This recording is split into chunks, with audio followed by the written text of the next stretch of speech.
చాలా మందికి అమెరికా అంటే ఐటీ ఉద్యోగాలు గుర్తొస్తాయి. నిజమే. ఎక్కువ ఐటీ పరిశ్రమలున్నది అక్కడే. పెద్ద పెద్ద భారీ సంస్థలు కూడా అక్కడే ఉన్నాయి. కానీ ఐటీ మాత్రమే అక్కడుంది అని అనుకోవడం పొరపాటే. ప్రతి దేశంలో అన్ని రంగాలు ఉండాల్సిందే.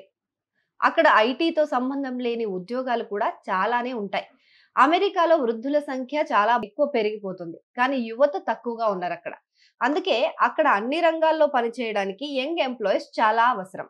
మన భారతదేశంలో యువ జనాభా ఎక్కువగా ఉన్న దేశం. కాబట్టి ఈ అవకాశాలను మనం అందిపుచ్చుకోవచ్చు. దాదాపు 60% మంది 30 ఏళ్ల లోపు వయసు గల వారే మన దేశంలో ఉన్నారిప్పుడు. కాబట్టి యూఎస్‌లో మన వాళ్ళు ఈజీగా ఫిట్ అవుతారు జాబ్స్‌కి.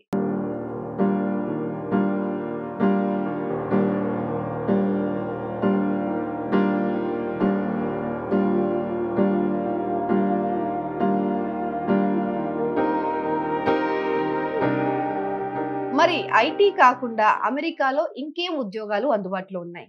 అంటే చాలానే ఉన్నాయి. రకరకాలుగా ఫర్ ఎగ్జాంపుల్ అమెరికాలో నర్సులు, ఆరోగ్య నిపుణుల కొరత ఎక్కువగా ఉంది. ఈ రంగంలో నైపుణ్యం ఉన్న వారికి మంచి ఉద్యోగ అవకాశాలున్నాయి. ఇక హాస్పిటాలిటీ రంగంలో కూడా చాలానే ఉద్యోగాలు ఖాళీగా ఉన్నాయి. లైక్ రెస్టారెంట్స్, హోటల్స్, రిసార్ట్స్‌లో హోటల్ మేనేజ్‌మెంట్ లాగా చాలా ఉద్యోగాలు దొరుకుతాయి. ఇక ఈ రంగంలో అనుభవం ఉన్న వారికైతే మంచి అవకాశాలుంటాయి ఇక్కడ.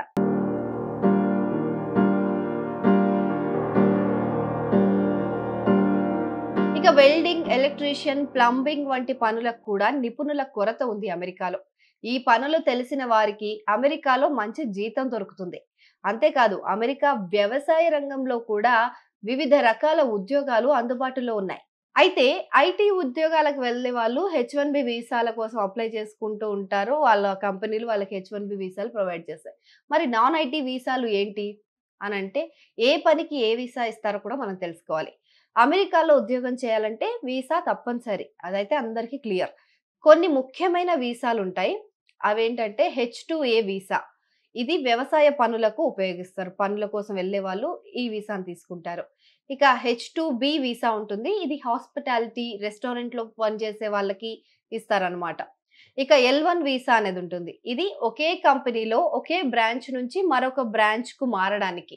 అంటే ఇప్పుడు ఇండియాలో ఆ కంపెనీ బ్రాంచ్ ఉందనుకోండి. ఇక్కడి నుంచి అక్కడికెళ్ళడానికి ఆ ఎంప్లాయీస్‌కి ఇచ్చేది ఎల్-1 వీసా.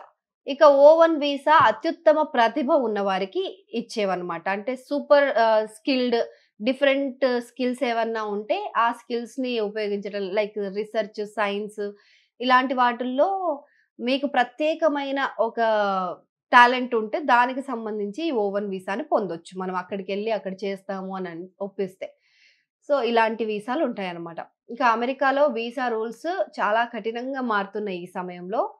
మనం వెళ్ళాలనుకునే రంగంలో మంచి నైపుణ్యాలు సంపాదించుకోవడం, వీసా దరఖాస్తు ప్రక్రియలను జాగ్రత్తగా అర్థం చేసుకోవడం చాలా ఇంపార్టెంట్ ఈ రోజుల్లో.